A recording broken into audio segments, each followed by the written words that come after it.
Dans le coin neutre, saluez-vous et retournez dans le coin neutre. Saluez-vous. Ils vont se saluer. Ah, oui, Non, mauvais signe. Il est venu dans la guerre. Signe. Il est venu à la Il vient à la guerre. Il refuse la salutation. Il vient à la guerre. Et je crois qu'il va falloir faire très attention parce que deux fois quand vous refusez la salutation, ça peut être comme une dérogation au fair play. Et si vous êtes battu, des fois on peine à supporter cela. Et voilà, quand on voit la garde de Kama, on a compris que c'est le professionnel de Sambo qui est en place. Kama sait très bien utiliser sa garde. Oui. Il sait très bien faire une très belle approche. Il sait bien casser la garde. Et le moment venu, il fera ce qu'il faut. Mais je n'en doute pas fort des capacités, n'est-ce pas, comment on l'appelle là, de Marginus. Marginus, ouais. Gefak, et voilà, j'ai bien dit. Kama, voilà, j'ai bien dit. Il est très polyvalent. Le spécialiste est là. Il connaît exactement comment il faut déstabiliser Gefak. Alex. Il va totalement le presser contre la cage. Le presser contre la cage. Essayer de trouver des ouvertures. Et il faut le dire à nos téléspectateurs, coach, cette cage, elle est faite de fer. Donc on vous dessus, vous avez mal. Oui, tout à fait. Il faut savoir utiliser, n'est-ce pas, le poids de son corps. Et là, je pense que Marjorie est en train de réussir quelque chose, forcément. Mais Kama qui sait forcément qu'il faut casser les appuis à chaque fois et essayer de faire la différence. Et voilà, je crois qu'il a trouvé le point fort, le point fort de Majorus. Il ne faut pas qu'il frappe de ce pied. Ouais. Et ben, il va essayer de le transporter. Est-ce qu'il va y parvenir? Il essaye. Ah non, ça passe pas. Ça passe pas. Kama, ça, c'est très mal connaître Kama. Kama, il a de l'expérience en ce qui concerne. Il ne pourra pas le soulever de cette façon-là. Aller au clinch, c'est bien, mais bien utiliser sa cage, le cage control. Oui. Si on sait bien utiliser le cage control, on peut faire la différence. Il faut surtout éviter de saisir les parties intimes. Et voilà, l'arbitre est en train de regarder. Il faut éviter de saisir les parties intimes de l'adversaire. Ça pourrait parler contre vous. En essayant de soulever, et voilà. Et c'est ça l'un des handicaps de Gefak. Très souvent, il va très vite comme ça dans les combats. Après, qu'est-ce que je venais de dire? C'est fatigue tôt. Aïe, aïe, aïe. Il est très fort pour faire une transition. Je vous ai parlé de transition. Il a cède. Il va la céder. Il va essayer, n'est-ce pas? Il va essayer de le frapper. Il va essayer. Il ne va plus le laisser. À toute fois, n'est-ce pas, de l'étouffer soit avec sa poitrine pour l'empêcher de respirer. Et tout à l'heure, on l'a dit, il va le coincer. Tout à l'heure, on l'a dit, il va essayer de le coincer. Voilà. Et voilà, c'est terminé. Là, c'est terminé. Il va essayer de mettre Gefak en difficulté. Jujigatame. C'est terminé. Il va essayer de... Il a annulé. Ça, c'est beau. Ça, c'est très beau. C'est super. C'est une très belle prise. Est-ce qu'il va réussir à la sceller? Non. C'est bien Kama. Voilà, c'est Kama qui se défend très bien. Il se défend plutôt très très bien. Tout à fait. Il va essayer de le soulever pour le frapper. Il va essayer et c'est bien défendu. C'est très bien défendu. Bien défendu. Alors j'assiste à un très beau combat d'MMA. Et je crois que c'est ça la technique du MMA, coach. Super. Et comment on appelle ces prises? Il empoigne de dos. Il essaie de prendre le dos. Aller toujours chercher le takedown. Marjorie gagnerait à ouvrir ses jambes pour qu'on ne les enferme pas. Oui. Sinon, il va prendre un takedown à demi-tête. Voilà. Et là aussi, à partir du moment où Kama avait la tête baissée, il pouvait utiliser les coudes, il pouvait utiliser tous les armes possibles, n'est-ce pas, pour déstabiliser. On assiste vraiment à un combat assez stratégique. Et je crois que Marjorie a été prévenu. Là, on voit coach Mourinho qui est à qui essaye de donner des consignes. Et voilà. Oui. Et pour tous ceux qui nous regardent depuis leur ménage et qui c'est pas possible de poser la question de savoir comment on appelle telle prise et tel autre coach, là on est parti d'un striking, en takedown, et maintenant là, nous sommes à quel niveau? Oui, il a fait un scramble. Un scramble, ça veut dire qu'il a totalement annihilé, n'est-ce pas, l'amener au sol. Là, il fait un petit crochet de la jambe pour, n'est-ce pas, essayer de faire soit Uchimata, soit Arai Goshi et aller chercher, n'est-ce pas, le renversement. Mais à la seule différence qu'ils sont totalement en clinch et le clinch, forcément, n'est pas en train d'être respecté parce qu'il faut avoir des opportunités. Si ça continue et qu'il n'y a pas de l'action, l'arbitre sera obligé de les ramener au centre et totalement, n'est-ce pas, comment recommencer par Kama qui ne s'arrête pas là, il s'est défait et il sait exactement que là, Marjorie est touché en termes de cardio et il va essayer de charger. Et voilà. Et donc que là, tout à l'heure, Ngefak a dépensé beaucoup d'énergie, il essaie de récupérer. Et c'est le moment. Ouais. C'est le moment pour Kama d'attaquer. Non, c'est pas le moment. C'est pas le moment. Je pense qu'il va prendre totalement son temps. Oui. Il va faire un travail de sape au niveau de la mobilité. Pour le fatiguer. Ça, pour le fatiguer. Et après voilà. Ça... Et c'est ça le défaut de Ngefak. Très souvent, il perd beaucoup d'énergie et il prend du temps pour récupérer. Et ça, il lui a coûté cher la dernière fois, même s'il avait gagné au point par décision des juges arbitres, mais il avait été complètement épuisé. Et là, il va essayer encore. Ah ouais, Kama, il a des coups. Et voilà. Là, il y a une faute. Le dentier. C'est la fin du round. C'est la fin du round. C'est la fin du round. Voilà. C'est la fin du round. Et il ne faut surtout pas frapper en dessous de la ceinture. Et ça, c'est un très beau combat de MMA parce que là, on a vu presque la plupart des prises techniques être exécutées de part et d'autre. Oui, il faut mixer pour augmenter tes chances de victoire. Ouais. C'est ce qu'on dit toujours à des combattants, même si tu fais une transition, que tu ne viens pas forcément de l'école MMA. Oui. Mais il faut savoir défendre la lutte, il faut savoir défendre les takedowns, et il faut savoir utiliser ce que tu as comme atout, par exemple le striking, ou bien même ta lutte. Soit tu optes pour une lutte offensive, soit tu optes pour un grappling effectif en acceptant d'aller au sol parce que tu as des forces là-bas. Voilà. Sinon, le plus mieux possible, c'est d'essayer d'être debout au départ et de commencer à mixer. Et voilà, et pour ceux qui nous suivent du côté de leur ménage ou même sur nos pages sociales, vous êtes sur Bien Sport Info à la télévision, vous regardez l'acte 3 d'Energy Fight à Ligue, alors que nous sommes rendus au 3e combat des catégories professionnelles qui oppose ici, notons-le, Kama Max à Ngefa Alex Majorix. Le premier round est achevé, les deux combattants cheval, sauf que l'un a plutôt ouvert largement sa garde, notamment Ngefa Alex Majorix. Le second round annoncé, les coachs ont donné les consignes de part et d'autre alors que les juges arbitres essayent de nettoyer la surface de l'octogone pour qu'il n'y ait pas de corps étranger comme un morceau de verre, une écharpe dans l'eau liquide, amenant les combattants à glisser. Il faudrait que le sol soit sec pour faciliter le déplacement à la loyale. Alain Ngefak Alex qui va certainement se jeter à l'assaut encore et que va nous réserver ou nous montrer Kama Max. C'est parti pour le second round. Kama Max au point bleu. Très méthodique. Très méthodique. Très méthodique. Il se déplace. Il sait totalement il empêche la jambe avant de se déplacer ainsi. Il va totalement annihiler les attaques isolées des low kicks ou des high kicks, n'est-ce pas, de Ngefak. Et forcément, Ngefak qui commence déjà à traîner la jambe. Kama qui vient de prendre un coup. Un sérieux coup. Mais là, il se ravise. Et c'est voilà. Et là, spécialiste du sol, il va prendre du temps, il va se reposer, il va avancer. Et attention pour la clé de jambe. Attention pour la clé de jambe. Oui. Elle peut faire très mal. Elle peut faire très mal et amener à la soumission. Il a mal. Attention, il a mal. Est-ce que Alex Ngefa va tenir? Attention à la clé de jambe. Alors, attention, il essaye de l'éclater. Attention au talon. Oh. Attention au talon. Attention il essaye. Il va essayer de faire une bonne clé. Ah là là là là là. Oh. Là, il va abandonner. Attention au talon. Attention au talon. Il a réussi à plier. Il a plié. Est-ce qu'il va tenir? Il a plié. Il a réussi à plier. Kama ne va pas laisser. Il va continuer. Oh.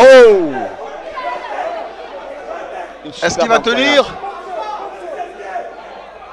Est-ce qu'il va tenir? S'il prend le côté contraire, ce sera très dangereux pour Ngefak. S'il prend le côté contraire, ce sera très dangereux pour Ngefak. Oui. Ngefak gagnerait simplement à aller donner des coups dans le ventre. Encore? Aller donner des coups dans le ventre, pas sur le tibia, dans le ventre, pour fatiguer Kama et de permettre à Kama de se relever. Sinon, là il a mal. Il a très mal sur sa jambe. Il a très mal. Il risque d'avoir. Et il évite de soumettre. Ouais, il a plié. Il a plié. Oh là là là là là là. Je crois que là, il essaye d'obliger Ngefak à la soumission. Ça fait très mal. Et voilà. Le juge arbitre Nana regarde encore si. Ngefak a plié. C'est bien. Il essaye. Alors on a bien dit. Dans la cuisse, il ne gagne pas. Et là c'est très compliqué. Il s'est relevé. Il s'est très compliqué. Et s'il stressé. Oh là là là là là. Non, il a tourné dans le bon sens. Voilà, il a tiré dans le bon sens. Là, il essaie de se défaire. Si l'un d'eux se lève, ce sera très difficile pour l'autre. Et là, Kama continue à engranger des points. Oui. Il continue à avoir la faveur des arbitres parce qu'il essaye. Il essaye à chaque fois. Il essaye. Alors quand il a mal, ça sert à rien. Ça lui fait très mal. Il a très mal. Est-ce que Kama va lâcher? Il essaie de la scéner. Et c'est là, il force sur lui. Il sait qu'il est avantagé. Il sait qu'il est avantagé. Ça me rappelle un combat à la fondation de Francis Ngannou entre le Burkinabé Razak contre Steve Bikim, qui était un combat très stratégique. Oui. Et Razak qui avait pensé qu'il avait totalement gagné le combat parce qu'il avait les jambes et que tout le monde le redoutait dans. Et à la fin, c'est Steve Bikim qui avait. Et à la fin, il a eu un rouleau compresseur qui est passé sur lui, qu'il n'a rien compris. Oui. Et jusqu'à aujourd'hui, je pense dans nos milieux, ils ne rêvent pas reprendre ce combat. Du tout. Voilà, Kama qui essaye de faire quelque chose de super bien, voilà. Prendre son temps, avancer. Il est en position favorable. Et il essaye de gagner des points en donnant des directs. Ouais. Des directs à Alex Moufadien qui était au sol. Et je vois, il remet son entier. Oui. Il va l'amener vers la grille. Et là, c'est dangereux parce que là, s'il touche la grille, Kama va se relever et essayer d'asséner. Et je l'ai bien dit. Il va l'amener vers la grille et essayer d'en découdre. Si le clinch très bien, il a l'opportunité. Attention, une RNC. Kama est méthodique. Et on l'a bien dit. Essayer de prendre la jambe. Il faut éviter que le fac se relève. Aïe. C'est un combat de titan. Super Kama. C'est un combat de titan. Et combat Kama qui fait preuve ici de technicité, d'expérience. Et voilà. David normalement devrait arrêter le combat pour remettre le protège. À ce niveau. Pour remettre le protège dans. Il devait arrêter. Le président de combat est tombé. Et là, il n'est pas en sécurité. Non, et Kama, il est malin, il n'est pas tombé, il est enlevé. Il est enlevé. Je sais comment ça se passe, je sais ce qui se passe. Et voilà, il va essayer de l'amener au sol. Attention. En termes de takedown, Kama est très fort. Il est spécialiste. Je vous ai dit qu'il vient du Sambo. Il a commencé par le Sambo Sport, qui enseigne énormément ce genre de projection. Oui. Et par la suite, il a transité vers le Sambo Combat. Et aujourd'hui, on le retrouve au MMA parce qu'il a déjà, n'est-ce pas, des capacités de pouvoir faire la différence. Oui. C'est un très beau combat. Fin du second round. Si on te demandait de donner un score. Alors là, tout de suite, sur le plan technique, je crois que c'est Kama qui a le dessus. Il a des bonnes prises, mais en même temps, il y a aussi des petites fautes qui pourraient parler en sa défaveur, surtout la dernière prise. Mais je crois que jusqu'à l'heure actuelle, Kama offre quelque chose d'intéressant. Kama est en avant. Il est en avant. Il est en avant en termes de pointage. On a l'impression que Guffak essaie de récupérer un peu. Il essaie de récupérer sur des grapplings. Oui, il est un peu essoufflé. Il ne propose rien du tout. Oui. Il a défendu à ses périls parce qu'après ça, il va falloir aller regarder au niveau de sa cheville. Même s'il a plié la jambe, la queue de cheville était bien partie. Oui. Elle était très bien partie. Généralement, dans ce genre de situation, si tu ne te remets pas et qu'il a juste des fissures ligamentaires, il en a au moins pour un an. Ah ouais. Et pour un jeune qui commence une carrière, là maintenant, s'arrêter pour un an, c'est très compliqué, c'est très compliqué. Voilà. On l'avait dit que Kama ne venait pas. Et il a su se défendre. Et là, c'est ici, cette prise qui n'a pas parlé en faveur d'Alex Guffak. Oui, super. Il a su d'ailleurs bien se défendre, il était au sol. Et avec ce grappling, et surtout cette portée. Et voilà cette portée qui a été très bénéficiaire pour Kama. Et on s'en va certainement pour le troisième round. Et regardez le déplacement de Guffak. Voilà, il a mal. Il a totalement anéanti le déplacement et c'est très préjudiciable. Il a mal, il peut plus se déplacer comme à l'entame. Il a mal. Il a reçu un sérieux pour la cheville dans cette prise. Troisième et dernier round. Coach Simon Bignon, le coach qui nous permet de lire de bout en bout ces combats venus de Yaoundé pour vivre l'acte 3 d'Energy Fighting sur Mediasport Info Télévision. Eh bien,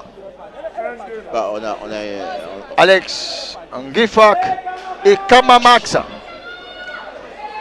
Et voilà ces images de prise. Alors que le combat, lui, va reprendre. En termes de fraîcheur musculaire, je pense que Kama propose encore des choses. Oui, il on a a un très l'impression. bon déplacement. Oui. Il gère totalement son cardio. Il sait ce qu'il a fait. Oui. Il a donné du travail à Guefak. Et Guefak, vous voyez, là, il commence à appeler des coups. Généralement, quand on voit comme ça, on sait exactement où on peut le prendre. Voilà, et même dans son déplacement, Alex Guefak a cessé un peu les mouvements. On comprend qu'il a mal à sa cheville. Il essaye de garder un peu de l'air. Oui. Parce qu'il a beaucoup dépensé dans le cardio dans le premier et deuxième round. Et je crois que ça, c'est le rôle maintenant de vérité. Alors là, tout de suite, je crois que Kama Si j'étais à va aller la à fond. place de Kama, je continuerais à faire des calf kicks sur sa jambe avant. C'est-à-dire Oui. calf kicks, c'est-à-dire des coups de pied Des coups de au niveau pied. de la cheville pour totalement inhiber son déplacement Oui. et être à la merci des frappes. Là, il est en train de traîner la patte, il porte totalement. Et Kama peut, à ce moment maintenant, faire le rouleau compresseur, aller vraiment le chercher parce que Guefak, forcément, il ne va plus se déplacer, il va chercher à attendre le coup fatal, essayer d'avancer parce qu'il est courageux. Mais en termes de technique, il ne propose totalement plus rien. D'accord. Et là, les décomptes au niveau du temps peuvent aider un athlète à gagner un combat. Si D'autant le plus point de que- Kama ou bien de Guefak, c'est exactement qu'il a récupéré en 1 minute, on peut lui demander d'accélérer pendant les 1 minute ou bien de gérer faire une bonne gestion. Et Kama, par contre, lui, il est en train de faire une très bonne gestion du combat parce qu'il est au milieu, il propose, il avance, il recule, il donne des coups, il reste là. Voilà. Alors que le round, c'est pratiquement 3 minutes. Nous sommes à 3,20. On est encore à 2 minutes et poussière pour que ce round de vérité s'arrête. Il va falloir aller à fond, comme un Max, ou alors Alex Guefak. Est-ce qu'il va supporter la blessure de la cheville si elle lâchée? Pour qu'on Guefak gagne ce combat, il va falloir un KO. Et voilà. Et c'est ça. Parce qu'il compte sur ses points, il compte sur le striking. Il Et va Kama falloir- a déjà l'information, il est déjà avisé. Ouais. Il met bien falloir- sa garde. Il va falloir un KO pour Guefak. C'est la solution pour lui. Et voilà. Là, on est à 2 minutes, presque 3 minutes. Là, il prend des coups. Il prend des coups totalement. Kama est très très axé sur son coup avant. Oui. Et Guefak qui recule en frappant des coups, c'est pas bon signe. 2 minutes 40. On a encore 1 minute 60 dans ce combat entre Kamamax et Alex Majorus Guefak. Et voilà, et voilà, et voilà. C'est fini. Et c'est terminé. Je vous ai dit. Et c'est terminé. Ouais. Et c'est terminé. Il a bien fait. Il est complètement épuisé. Il est complètement zoomé. Et Kama, et voilà. Les médecins essayent de voir si Alex Guefak est encore lucide. Ah, C'est fini. il faudrait pas sanctionner, il faudrait surtout pas sanctionner l'athlète parce que les coachs sont montés dans l'octogone, il faut rester dehors. Et voilà l'action, le coup direct, le striking qui envoie directement Guefak au sol. Et merci, monsieur le juge Dana, de stopper net ce combat. Il le sentait venir, Je le sentais, je le savais. Je le savais. Je le savais. Ah non, ah non. J'ai fait des camps d'entraînement avec ces gars. Je sais comment ils ont préparé ces combats. Je sais exactement quand on est focus sur un athlète, sur son adversaire, ce qu'il y a lieu de faire. Je vais dire parce que le combat est fini. Oui. Il s'est servi des 2 vidéos de Guefak pour faire sa préparation. Et la même erreur, il laisse toute La sa jambe garde, avant, il baisse sa la garde. jambe avant, le coup de pied arrière qui vient très fort. Et qu'est-ce qu'on a fait? On casse la distance, on inhile son déplacement, il commence à avoir les pieds plats, forcément il se déplace plus, il va aller chercher des gros coups en arrière et le travail. Et oui, et c'est un très bon travail de technicien. Et c'est du combat pro en MMA. Kamamax a vu son adversaire venir, Oh, il a quelle belle entrée, il a quelle belle poussé à la faute, et il a baissé la garde, et il a pris le coup. Et jusqu'à l'heure actuelle, Kama ne sait pas. Non, Alex Guefak ne sait pas relever de l'octogone. Ouais. Les Là, médecins, vitesse de déplacement. voilà la fête et le coup. Et le coup en plein visage, en plein dans le menton, dans la mâchoire, il est complètement KO. Le direct, ce qu'on appelle striking. Et voilà, on peut suivre le coach, le juge habite et a dit stop, stop, pour ne pas aller passer à la fin. Il voulait enchaîner des coups. Et Steve Ngongo peut être content, très content. Et la famille de Yaoundé est très contente. Je ne peux qu'être content. Ah, Je le viens de coach dire Mambignom, un déplacement utile. Oui, je ne peux qu'être content. Je vois de la performance, je vois ce qui m'interpelle, je vois énormément de techniques, je vois de l'intelligence dans la préparation d'un combat, de manière ce qu'on appelle le game plan, très méthodique. Le game plan ne se joue pas seulement sur le premier round, tel que je vois la plupart des gars qui ont perdu ont fait. Ils font le game plan sur le premier round. Oui. Un combat, c'est sur la durée et avoir 2 ou 3 solutions directes pour faire la différence. À partir du moment où on n'a pas de game plan, ah ouais, il peut pas. Et je l'ai lancé. À l'entame du combat, il n'a pas salué Kama. Et à la fin, il a été puni. Il est puni. C'est son arrogance aussi. Ah non, il aurait fallu. Oui. Et voilà, la déception fait qu'il ne reste pas sur l'octogone pour la décision des juges arbitres. Il a lancé, il faut toujours rester humble. Il n'a pas salué Kama à l'annonce du combat, au début du combat. On va suivre ce que Kama va nous dire. Tu as fait quelques super belles projections.